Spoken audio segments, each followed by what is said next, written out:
प्यारे बच्चों, आज हम कक्षा 6 की मल्हार नाम की जो पाठ्यपुस्तक है हिंदी की, उसका दूसरा पाठ देखने वाले हैं।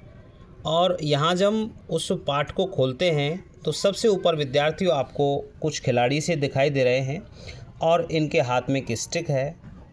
तो इसी से हमें पता चलता है कि कोई खेल की दुनिया में प्रवेश कराने वाला, खेल को पहचान देने वाला ये कोई पाठ है और किसके बारे में कहा गया है। और जैसे हम इस कहानी का या कह सकते हैं आत्मकथा का जो भी नाम है उस पर जब हम चर्चा करते हैं, उसको देखते हैं तो कई चीज़ें हमें ध्यान आती हैं।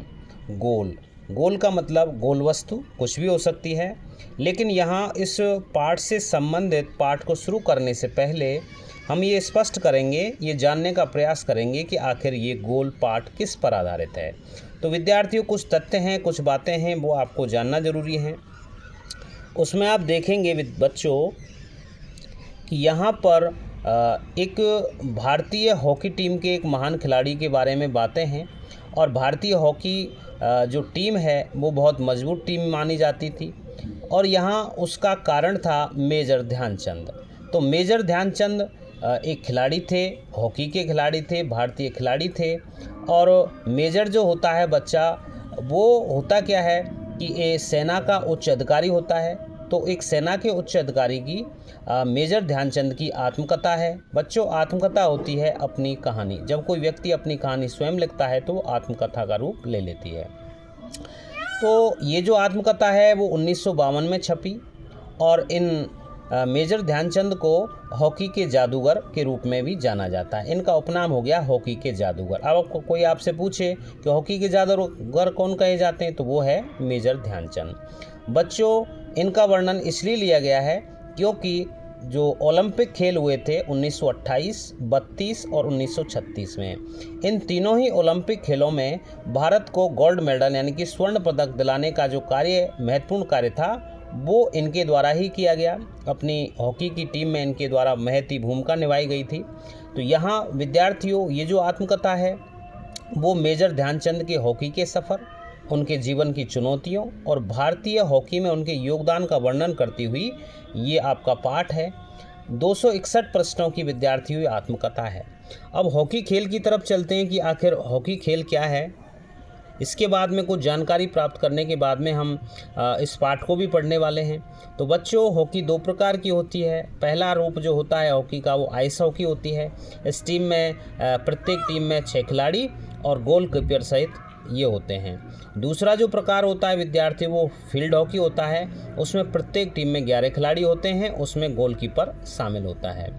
बच्चों, जो इन खिलाड़ियों ने पकड़ रखी है, जिसके माध्यम से अपना हॉकी का खेल करते हैं, वो हॉकी स्टिक कहलाती है। अर्थात गेंद को मारने के लिए खिलाड़ियों के द्वारा एक छड़ी का इस्तेमाल किया जाता है, जिसे हॉकी स्टिक कहते हैं। और इस हॉकी स्टिक का जो निचला हिस्सा है वो घुमावदार होता है। तो बच्चों, ये भी जानना ज़रूरी है कि भारत का जो राष्ट्रीय खेल है वो हॉकी माना जाता है। तो आइए विद्यार्थियों, अब पढ़ते हैं इस पाठ को। देखिए बच्चों, इस पाठ का नाम पढ़कर आपके मन में कुछ गोल वस्तुओं का नाम या चित्र उभरे होंगे। आपने जैसे ही नाम सुना कि कहानी जो पाठ है हमारे में, आत्मकथा है, वो किसी गोल चीज़ के बारे में है, तो कुछ गोल नाम आपके दिमाग में आए होंगे, जैसे गोल गेंद है, गोल रोटी है, गोल चंद्रमा है। लेकिन ये पाठ एक विशेष प्रकार के गोल और उससे करने वाले के बारे में है। ये पाठ एक प्रसिद्ध खिलाड़ी के संस्मरण का एक हिस्सा है। आइए इसे पढ़ते हैं और जानते हैं कि कौन थे ऐसे प्रसिद्ध खिलाड़ी। अब इस प्रसिद्ध खिलाड़ी को जानने का प्रयास करते हैं। देखिए बच्चों, इसमें लिखा हुआ है, खेल के मैदान में धक्का मुक्की और नोक झोंक की घटनाएं होती रहती हैं। जब हम खेलते हैं तो खेलने के दौरान धक्का मुक्की होना स्वाभाविक प्रक्रिया है। नोक झोंक होना, आपसी वो भी घटनाएं होती रहती हैं। खेल में तो सब चलता ही है।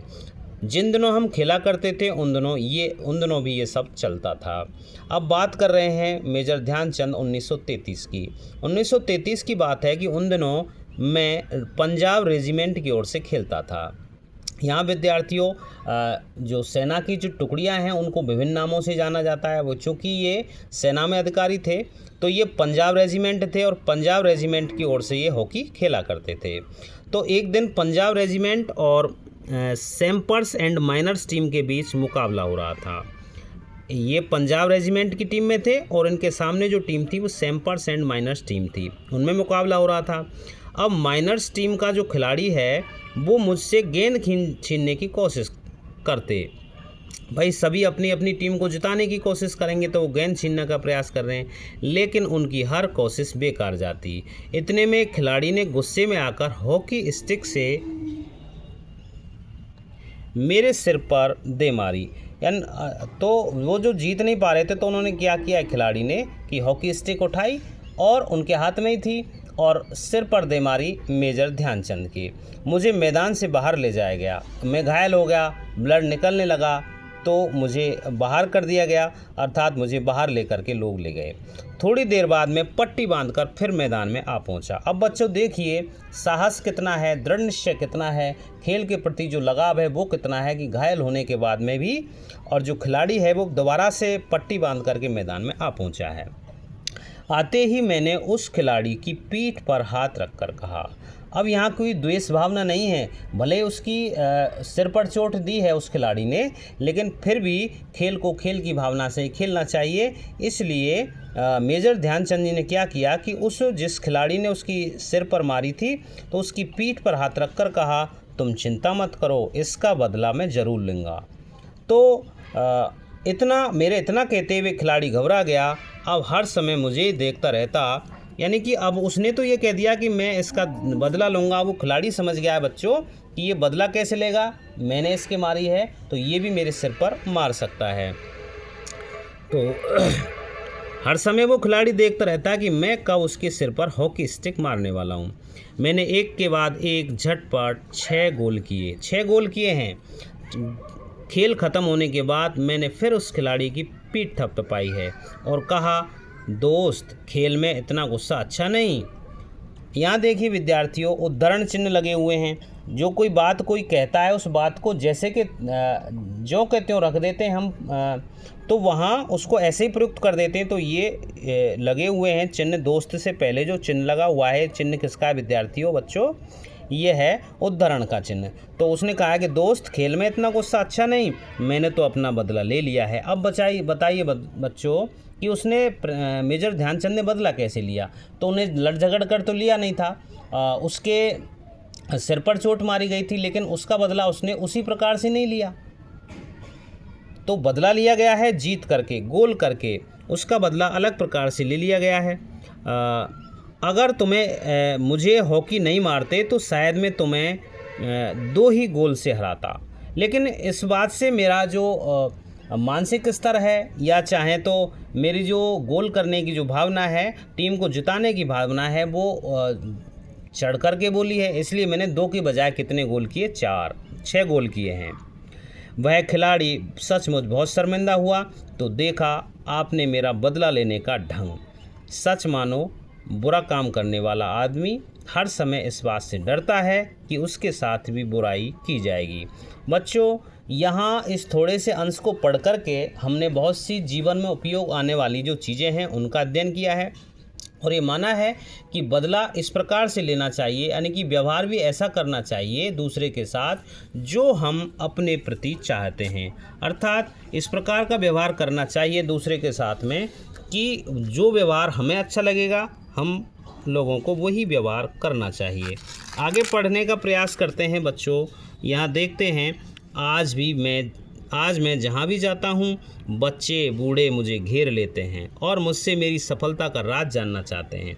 मेरे पास सफलता का कोई गुरु मंत्र तो है नहीं और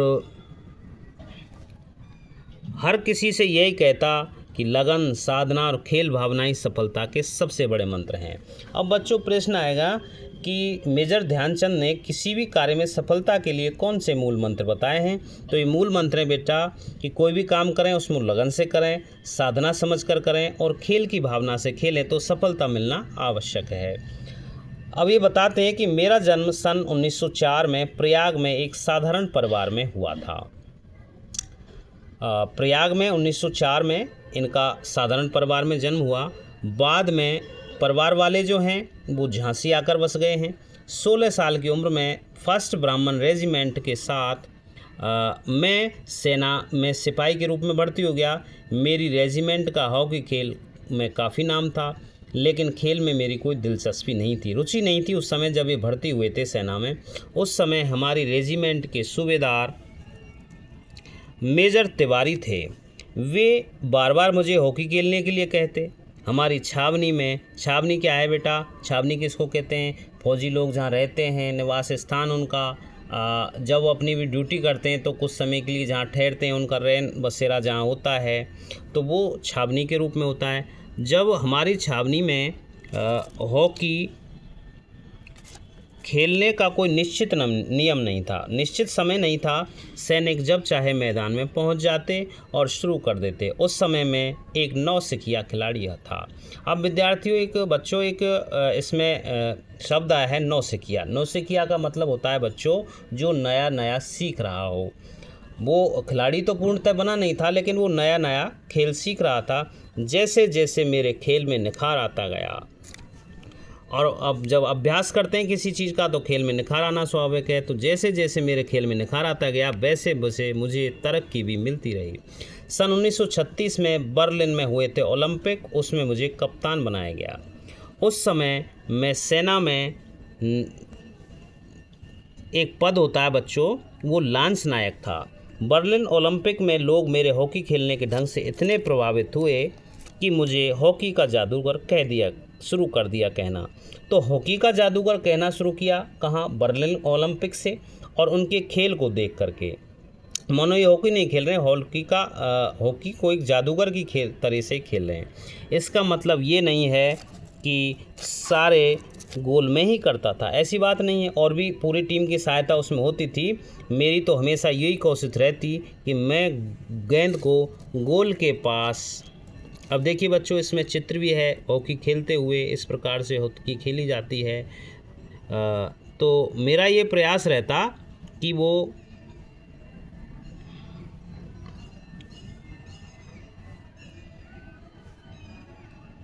तो गोल की गेंद को गोल के पास ले जाऊं। तो बच्चों ये एक पाठ था आपका, और पाठ के माध्यम से हम समझने का प्रयास किया है, और